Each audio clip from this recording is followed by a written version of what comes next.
His actions have produced the greatest wave of illegal immigration in recorded history. Our country may never recover from Secretary Mayorkas' dereliction of duty. This is why today I am calling on the Secretary to resign. Kevin McCarthy there yesterday at the southern border. Along with him yesterday was the Border Security Caucus co-chairman, Congressman Brian Babin of Texas. He joins us right now. Sir, thank you for joining us. Your thoughts on what was accomplished at the border? A lot of people have been dissatisfied with what's happening there. What comes next? Well, I can just tell you this. Alejandro Mayorkas, our Secretary of Homeland Security, has abandoned his sworn oath. He should resign or be impeached immediately. Rather than immediately, though, as our Speaker designate said, we will give him about approximately 44 days. But January the 3rd, let me tell you something. He's a disaster. He's killing people, Americans and migrants themselves. He must resign. Our investigations and proceedings leading to impeachment will commence on January the 3rd. And I am fully in support of that and have been for a while, Bob. Let me ask you what happens if he's replaced in some way, because I've heard the scenario that, okay, let's say he left his job. Let's say he resigned. And the president appointed someone who would actually not come in front of, maybe not even come up for a nomination. I don't know how it would go from there, but they would be carrying out Mr. Biden's policies, that it's not Mayorkas that's the problem, it's Mr. Biden. Well, Bob, I agree with that. But I can tell you that the egregiousness, the high-handedness, the bald-faced lies that he has looked straight in my eyes. As the co-chair of the Border Security Caucus in the House, we had Secretary Mayorkas come before us for approximately an hour, and he looked straight in our faces and said that the border is secure, that he has operational control over our border. And this was months ago. And now, after 22 months, it is an unbelievable amount of numbers of these illegal immigrants coming across.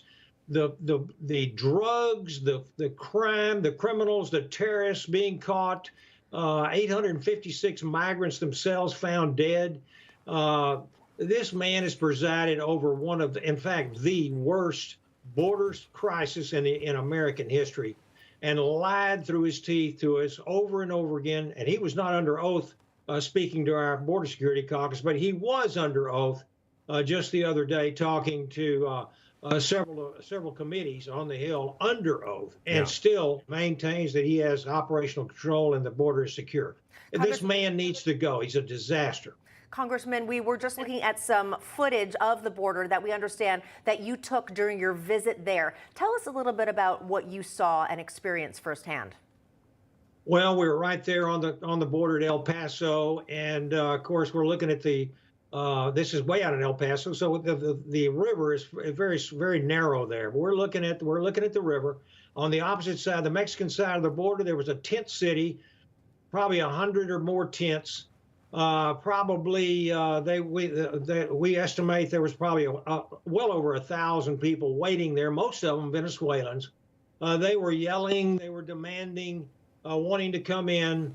And, the invitation has been extended for the last 23 months by President Biden and Alejandro Mayorkas.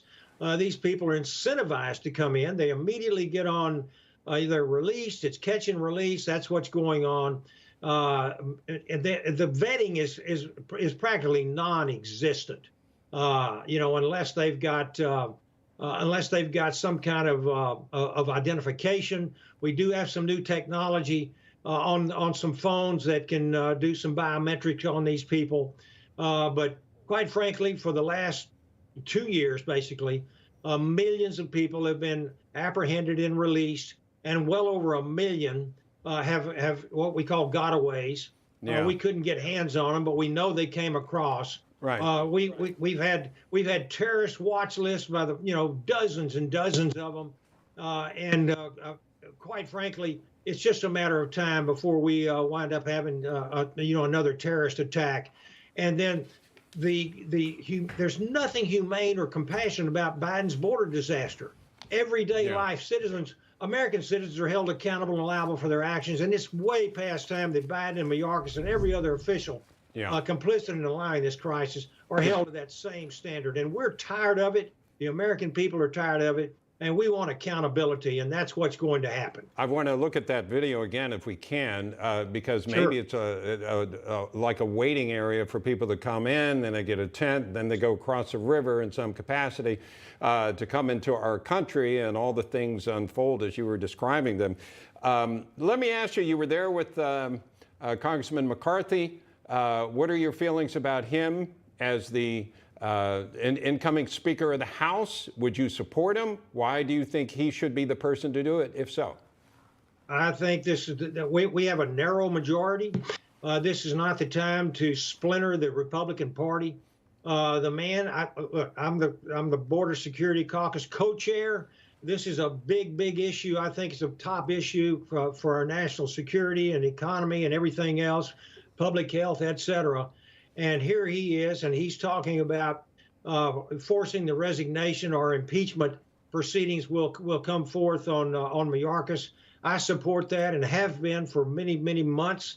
And I'm going to support Mr. McCarthy. I think this is the time we need to unite behind a leader. I don't know of anyone else that's going to be throwing his name in the hat that can win. So I am behind Mr. McCarthy, I think, and he is now the Speaker designate. He won the nomination in our conference meeting last week. And I think this country is way past time that we start moving beyond this woke agenda of the Democrat Party that is sending us into the poorhouse, gas shortage, gas price inflation, food. The Thanksgiving dinner is going to be way expensive. Got it. It's because of this. Okay, and of course, the actual vote for Speaker, I believe it's January 3rd or right around there. So we'll see how it unfolds. And Congressman Babin, thank you so much, sir.